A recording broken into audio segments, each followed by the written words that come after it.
ITV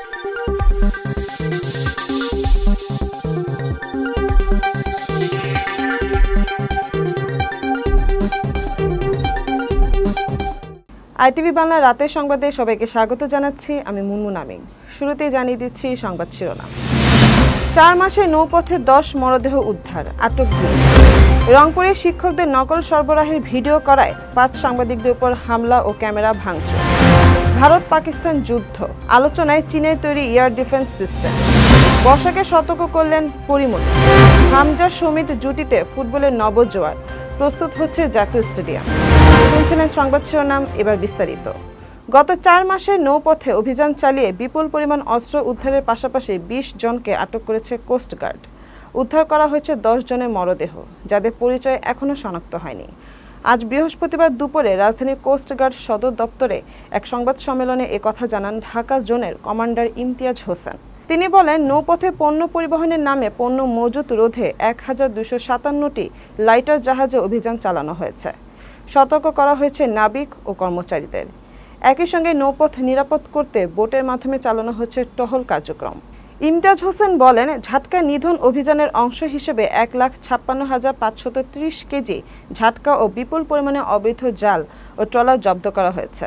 রংপুরে শিক্ষকদের নকল সরবরাহে ভিডিও করে 5 সাংবাদিকদের উপর হামলা ও ক্যামেরা ভাঙচুরের ঘটনা ঘটেছে। এই ঘটনায় তীব্র নিন্দা জানিয়েছেন পাগলা পীর প্রেস ক্লাবের সাংবাদিক সদস্যগণ। রংপুর প্রতিনিধি জিয়ারুল ইসলাম জিয়ামের পাঠানো ভিডিও তথ্যচিত্রে দেখুন বিস্তারিত। রংপুরের কাউনিয়া মিরবাগ ডিগ্রি কলেজের পরীক্ষার হলে শিক্ষকের কাছে মোবাইল, রুমে ও টয়লেট নকলে মহোৎসবের ভিডিও করায় 5 সাংবাদিককে মারধর ও ক্যামেরা ভাঙচুরের অভিযোগ উঠেছে ওই কলেজ অধ্যক্ষের বিরুদ্ধে। গুরুতর আহত 3 জনকে রংপুর মেডিকেল কলেজ হাসপাতালে ভর্তি করা হয়েছে। এ ঘটনায় অভিযুক্ত অধ্যক্ষকে অপসারণ এবং তাকে গ্রেফতারের দাবি জানিয়েছে রংপুরের সাংবাদিক সংগঠনগুলো। আহত সাংবাদিকরা হলেন রংপুর প্রতিনিধি হামিদুল ইসলাম ও ক্যামেরা পার্সন শাহিন আলম সাবু, স্থানীয় online TV reporter Mehedi Hasan, camera person Moshiur Rahman ও আল আমিন। বুধবার বেলা 3:30টায় অনার্স 3য় বর্ষের পরীক্ষা চলাকালীন কেন্দ্রে নকল সরবরাহ হচ্ছে এমন গোপন সংবাদের ভিত্তিতে মিরবাগ ডিগ্রি কলেজের সাংবাদিকরা গেলে রুমের শিক্ষকদের হাতে মোবাইল, টয়লেট এবং অন্যান্য রুমের ছেঁড়া বই ও নকলের ছড়াছড়ি দেখতে পায়। এসব ভিডিও ধারণ করায় কেন্দ্রের ট্যাগ অফিসার কাউনিয়া উপজেলা ভারপ্রাপ্ত মাধ্যমিক শিক্ষা অফিসার আরিফ হোসেনের উপস্থিতিতে তাদের উপর হামলা চালানো হয়। এ ব্যাপারে সুষ্ঠু তদন্ত করে হামলাকারীদের দ্রুত আইনের আওতায় এনে কঠোর দৃষ্টান্তমূলক শাস্তির জোর দাবি জানাচ্ছে সাংবাদিকরা। মধ্যরাতে হঠাৎ হামলা চালায় ভারত, নাম দেয় অপারেশন সিন্দুর। টার্গেট পাকিস্তান সীমান্ত। এরপরই আলোচনায় উঠে আসে চীনের তৈরি HQ-9 এয়ার ডিফেন্স সিস্টেম। রাশিয়ার S-300 এর আদলে বানানো এই প্রযুক্তি পাকিস্তান কিনেছিল তাদের আকাশ প্রতিরক্ষায় আধুনিকতা আনতে। তবে বাস্তব যুদ্ধ পরিস্থিতিতে এটি কতটা কার্যকর ঘুরপাক খাচ্ছে সেই প্রশ্ন। পাকিস্তান নিয়ন্ত্রিত কাশ্মীর সীমান্তে ভারত অপারেশন সিন্ধু চালানোর পর দিল্লির কয়েকটি যুদ্ধবিমান ভূপাতিত করার দাবি করে ইসলামাবাদ। এরপর থেকে আলোচনায় পাকিস্তানের air defence system. HQ-9 missile system এমন এক ধরনের ব্যবস্থা যা ট্রান্সপোর্টার ইরেক্টর লঞ্চার থেকে মিসাইল ছুঁড়তে সক্ষম। একটি সিস্টেমে থাকে 6 বা তার চেয়ে বেশি ট্র্যাক, আর এক একটি ট্র্যাকে থাকে 4টি করে মিসাইল কন্টেইনার। প্রতিটি মিসাইলের ওজন প্রায় 2 টন, দৈর্ঘ্য 6.8 মিটার। শত্রু যুদ্ধ বিমান, cruise missile, air to surface missile ও ছোট ব্যালিস্টিক মিসাইল ধ্বংস সক্ষম এই প্রতিরক্ষা সিস্টেমটি। সামাজিক মাধ্যম প্রভাবক বর্ষা চৌধুরীকে নিয়ে মৃত্যুর গুজব ওঠে। বুধবার দুপুর থেকে সামাজিক মাধ্যমে ছড়িয়ে পড়ে এই গুজব। বর্ষার ফেসবুক পেজ থেকে দাবি করা হয় তিনি মারা গেছেন। এরপরে অপর এক ফেসবুক পোস্টে তার মৃত্যুর খবর প্রচার করেন নারী উদ্যোক্তা ও সামাজিক মাধ্যম প্রভাবক বারিশা হক। দ্রুত সেই খবর ছড়িয়ে পড়ে। সবাই তার মৃত্যু নিয়ে সামাজিক মাধ্যমকে সরব করে ওঠে। বারিশা আরও দাবি করেন, বর্ষা চৌধুরীর ফেসবুক পেজ থেকে কে মৃত্যুর খবর পোস্ট করেছেন সেটাও তিনি জানেন না। এমন খবরে চুপ থাকেননি আলোচিত সমালোচিত চিত্রনায়িকা পরিমণি। তিনি বর্ষাকে সতর্ক করেন, এই বার্তা দেওয়ার চেষ্টা করেন যে একদিন মৃত্যুর খবরও আর কেউ বিশ্বাস করবে না। নিজের সামাজিক মাধ্যমে পরিমণি লিখেছেন, রাখাল আর বাঘের গল্পের মতো না হোক কোনোদিন।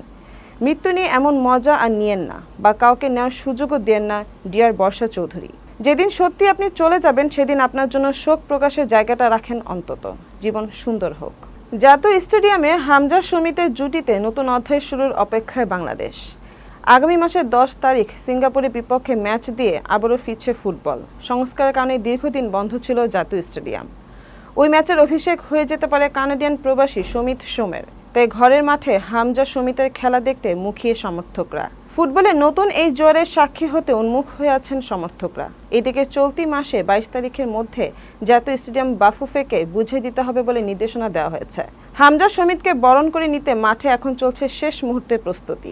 এরই মধ্যে ক্যানোপিতে বসে গেছে LED লাইট, তাই পর্যাপ্ত আলো নিয়ে দুশ্চিন্তা কেটেছে বাফুফের।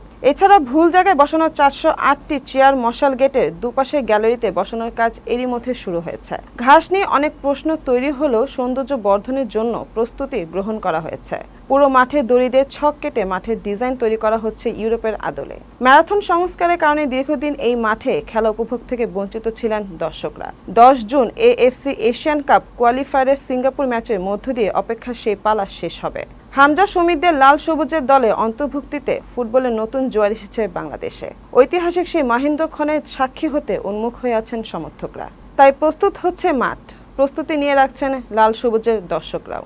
জামালপুরে বিশ্ব রেড ক্রস এবং রেড ক্রিসেন্ট দিবস এবং প্রতিষ্ঠাতা জিন হেনরি ডুনান্টের 197তম জন্মবার্ষিকী উপলক্ষে বর্ণাঢ্য র্যালি এবং আলোচনা সভা অনুষ্ঠিত হয়েছে। জামালপুর প্রতিনিধি রাশিদুল ইসলাম সম্রাট ITV বাংলাকে জানিয়েছেন, বৃহস্পতিবার সকাল 10টার সময় Bangladesh red crescent society Jamalpur জেলা ইউনিটের নবগঠিত অ্যাডহুক কমিটির আয়োজনে জাতীয় পতাকা উত্তোলন, বর্ণাঢ্য র্যালি, আলোচনা সভা ও কেক কাটার মধ্য দিয়ে মানবতার পক্ষে বিশ্ব রেড ক্রস ও রেড ক্রিসেন্ট দিবস এবং প্রতিষ্ঠাতা জিন হেনরি ডুনান্টের 197তম জন্মবার্ষিকী উপলক্ষে জেলা রেড ক্রিসেন্ট সোসাইটির অস্থায়ী কার্যালয় থেকে একটি বর্ণাঢ্য র্যালি শুরু হয়ে শহরের বকুলতলা চত্বর প্রদক্ষিণ করে জেলা রেড ক্রিসেন্ট সোসাইটির অস্থায়ী কার্যালয়ে গিয়ে সমাপ্তি হয়। র্যালি শেষে সংক্ষিপ্ত আলোচনা সভায় নবগঠিত অ্যাডহুক কমিটির সেক্রেটারি ও সদস্যদের ফুলের শুভেচ্ছা জানান। এই সময় বক্তব্য রাখেন জেলা রেড ক্রিসেন্ট সোসাইটির নবগঠিত অ্যাডহুক কমিটির সেক্রেটারি রেজভি আল জামালি রঞ্জু, সদস্য আশরাফুল ইসলাম বুলবুল, জাহাঙ্গীর আলম, ডাক্তার আহমদ আলী আকন্দ সহ বিভিন্ন সরকারি কর্মকর্তাবৃন্দ। আশাশুনি উপজেলার আনুলিয়া ইউনিয়নে দোকান, মৎস্য ঘের ও বাড়িতে লুটপাট, চুরির অভিযোগ নিয়ে ষড়যন্ত্র, মিথ্যা অভিযোগ পাওয়া গেছে। ক্ষতিগ্রস্ত ব্যক্তিবর্গ ও অহেতুক ব্যবহারকৃত ব্যক্তিবর্গ লিখিত ও ভিডিও বক্তব্য দিয়ে বিষয়টি তুলে ধরেছেন। বিষয়টি এলাকায় ব্যাপক আলোচনায় পরিণত হয়েছে। সাতক্ষীরা আশাশুনি প্রতিনিধি MH টুটুল ITV বাংলাকে জানিয়েছেন, আমার 3টি গরু চুরি হয়ে যাওয়ার ব্যাপারে চেয়ারম্যান সাহেব অথবা মিনু এই ব্যাপারে কোনো রকম কিছু জানে না, বরং তারা আমার যথেষ্ট সহযোগিতা আশ্বাস দিয়েছে, যদি আমরা সুযোগ পাই, যদি কোনো কিছু জানতে হয় তোমার গরুর উদ্ধারের ব্যবস্থা করবে। আর আমি এই গরুর ব্যাপারে কোনো পত্রিকায় কোনো সাংবাদিকের সাথে কোনো কথা আলাপ করিনি। প্লাস আমি কোনো 29 তারিখ এবং 6 তারিখ এই 2 দিন পিফারে কুদ্দুস সালমানের এগেনস্টে একটা খবর বেরিয়েছে আমার জায়গা জমি দখল সংক্রান্ত। এটা আসলে বানোয়ার, এটা আমি কিছুই জানি না। খবর সম্পর্কে কোনো সাংবাদিক আমার সাথে কোনো সাক্ষাৎকার কিছু নেইনি, এ সম্পর্কে আমি কিছুই জানি বা এটা মিথ্যা একটা রাজনৈতিক উদ্দেশ্য হাসিলের জন্য একটা মিথ্যা ঘটনা বা একটা মিথ্যা খবর। পত্রিকা সম্পর্কে আমি কিছু জানিই নি টোটালে। আপনি কি কোনো চেয়ারম্যান কোনো ক্ষয়ক্ষতি করিনি? না চেয়ারম্যান আমার কোনো ক্ষয়ক্ষতি করেনি। প্রয়োজনে চেয়ারম্যান আরও ওই দিন। আমার নাম মোহাম্মদ রফিকুল ইসলাম, এটা আল্লাহ শামসুর রহমান গাজী। আমি আনুলিয়া ইউনিয়নের 9 নম্বর ওয়ার্ডের সাবেক মেম্বার, বারবার নির্বাচিত মেম্বার। 6 তারিখে পেপারে মিনু, মন্টু এবং কুদ্দুস চেয়ারম্যানের বিরুদ্ধে যে কথাগুলো লেখা হয়েছে এটা সম্পূর্ণ মিথ্যে এবং ভিত্তিহীন। এ ধরনের কোনো কাজকাম এরা করেনি, বরং ইউনিয়নের লোকজনের এরা যথেষ্ট নিরাপত্তা দিচ্ছে। আর আমার সম্পর্কে যেটা পত্রিকায় লেখা হয়েছে যে মেম্বার রফির বাড়িঘর ভাঙচুর, আদৌ আমার বাড়িঘর ভাঙচুর হয়নি, আপনারা প্রয়োজনে দেখেও আসতে পারেন। 5ই আগস্ট পরবর্তী সময়ে উপজেলার বিভিন্ন এলাকায় নানা অঘটন ঘটার খবর শোনা যায়। কিছু ঘটনা নিয়ে থানা, আদালতে অভিযোগও হয়েছে। এসব ঘটনার পেছনে কোনোটিতে যেমন সত্যতা পাওয়া গেছে, আবার কোনোটির মধ্যে মিথ্যার সন্ধানও মিলেছে। অনেক ঘটনাকে মিথ্যা ও ষড়যন্ত্রের প্রলেপে আচ্ছাদিত করে উপস্থাপনের মতো নজিরও মিলছে। বিগত সরকারের আমলে ব্যাপক আলোচনায় পরিণত হয়েছিল এই ইউনিয়ন। সেখানে সত্য খবরের পাশাপাশি মিথ্যার সংমিশ্রণ দেখা গিয়েছিল। লালমনিরহাটে কাকিনা মহিপুর সড়কের ব্যারিকেড অপসারণের দাবিতে মানববন্ধন। লালমনিরহাটে কালীগঞ্জ উপজেলার কাকিনা মহিপুর সড়কে স্থাপিত ব্যারিকেড অপসারণের দাবিতে মানববন্ধন করেছে লালমনিরহাট জেলার মোটর মালিক সমিতি ও যাত্রী স্বার্থ সংরক্ষণ কমিটি। লালমনিরহাট মুসলিম উদ্দিন রনি ITV বাংলাকে জানিয়েছেন, মঙ্গলবার 7 মে বেলা 12টায় কাকিনা পোনাহাটি বাজার এলাকায় ঘণ্টাব্যাপী এই কর্মসূচি পালন করেন। মানববন্ধনে বিভিন্ন শ্রেণী পেশার মানুষ অংশগ্রহণ করেন। বক্তারা বলেন, সড়কের মাঝখানে থাকা ব্যারিকেডের কারণে প্রতিনিয়ত যানজট সৃষ্টি হচ্ছে। জরুরি রোগী পরিবহন, স্কুল কলেজগামী শিক্ষার্থী ও সাধারণ পথচারীরা মারাত্মক ভোগান্তির শিকার হচ্ছেন। স্থানীয় বাসিন্দাদের দাবি, এই গেটটির কারণে অনেক সময় রোগী নিয়ে সময়মতো হাসপাতালে পৌঁছাতে পারেন না। অন্য এক শিক্ষার্থী জানান, বাস চলাচল না থাকার কারণে আমাদের রংপুর যেতে দেরি হয়। সিএনজিগুলো 6 জন যাত্রী না হলে বা সিরিয়াল ছাড়া না যাওয়ায় আমাদের ভোগান্তিতে পড়তে হয়। এ সময় উপস্থিত ছিলেন লালমনিরহাট জেলা ট্রাক ট্যাঙ্ক মালিক সমিতির সিনিয়র সহসভাপতি ও চলবলা ইউনিয়ন বিএনপির আহ্বায়ক গোলাপ হোসেন, উপজেলা বিএনপির সদস্য হুমায়ুন কবির বাবুসহ দলীয় নেতাকর্মী ও এলাকাবাসী। এই বিষয়ে স্থানীয় প্রশাসনের কোনো মন্তব্য পাওয়া যায়নি। তবে এলাকাবাসী আশা করছেন, জনদুর্ভোগ লাঘবে দ্রুত প্রয়োজনীয় ব্যবস্থা গ্রহণ করা হবে। নীলফামারীতে এনসিপির বিক্ষোভ। বাংলাদেশ আওয়ামী লীগের বিচার ও রাজনৈতিক কার্যক্রম নিষিদ্ধের দাবিতে নীলফামারীর জলঢাকায় বিক্ষোভ মিছিল করেছে জাতীয় নাগরিক পার্টি এনসিপি। নীলফামারী প্রতিনিধি মনিরুজ্জামান লেবু আইটিভি বাংলাকে জানিয়েছেন, বুধবার শেষ বিকেলে জলঢাকা মডেল সরকারি পাইলট উচ্চ বিদ্যালয় মাঠ থেকে মিছিলটি বের হয়ে পৌর শহরের প্রধান প্রধান সড়ক প্রদক্ষিণ করে স্থানীয় 0 পয়েন্ট মোড়ে সমাবেশ মিলিত হয়। এ সময় উপস্থিত ছিলেন জাতীয় নাগরিক পার্টির কেন্দ্রীয় যুগ্ম মুখ্য সংগঠক আবু সাইদ লিয়ন। অন্যান্যদের মধ্যে জলঢাকা উপজেলা প্রতিনিধি মোহাইমিনুর রহমান সানা, রেজাউল করিম রাজু, উপজেলার ছাত্র প্রতিনিধি সাজ্জাদ হোসেন সাব্বির সহ জাতীয় নাগরিক পার্টি ও ছাত্র প্রতিনিধির অন্যান্য প্রতিনিধিবৃন্দ এ সময় উপস্থিত ছিলেন। চাঁপাইনবাবগঞ্জে মাসব্যাপী অনুষ্ঠিত হতে যাচ্ছে শিল্প পণ্য ও বাণিজ্য মেলা। The Chapainawabganj chamber of commerce and industry কর্তৃক আয়োজিত শিল্প পণ্য ও বাণিজ্য মেলা ঘিরে থাকছে মাসব্যাপী নানা আয়োজন। চাঁপাইনবাবগঞ্জ প্রতিনিধি মাহিদুল ইসলাম ফরহাদ আইটিভি বাংলাকে জানিয়েছেন, আগামী 10 মে হতে মাসব্যাপী চাঁপাইনবাবগঞ্জ পুরাতন স্টেডিয়াম মাঠে শিল্প পণ্য ও বাণিজ্য মেলা অনুষ্ঠিত হতে যাচ্ছে। The Chapainawabganj chamber of commerce and ইন্ডাস্ট্রির সভাপতি আব্দুল ওয়াহেদ জানান, মেলায় শতাধিক স্টল ও 16টি প্যাভিলিয়ন থাকছে। এছাড়া শিশু কিশোরদের বিনোদনের জন্য প্রায় 20টি বিভিন্ন ধরনের রাইড থাকছে। মেলায় আরও থাকছে জেলাবাসীকে দেশীয় পণ্য প্রদর্শন ও ক্রয় করার জন্য ব্যবস্থা। তিনি আরও জানান, মেলায় কোনো ধরনের জুয়া ও অস্বাভাবিক ও ধর্মীয় আঘাত হয় এ ধরনের কোনো কিছু থাকবে না। আমি আপনাদের সহ জেলা প্রশাসন, রাজনৈতিক দল ও নেতৃবৃন্দ সহ জেলাবাসীর সার্বিক সহযোগিতা কামনা করছি। জীবননগর বাজারে বিভিন্ন প্রতিষ্ঠানের ভুক্ত অধিকারের অভিযান।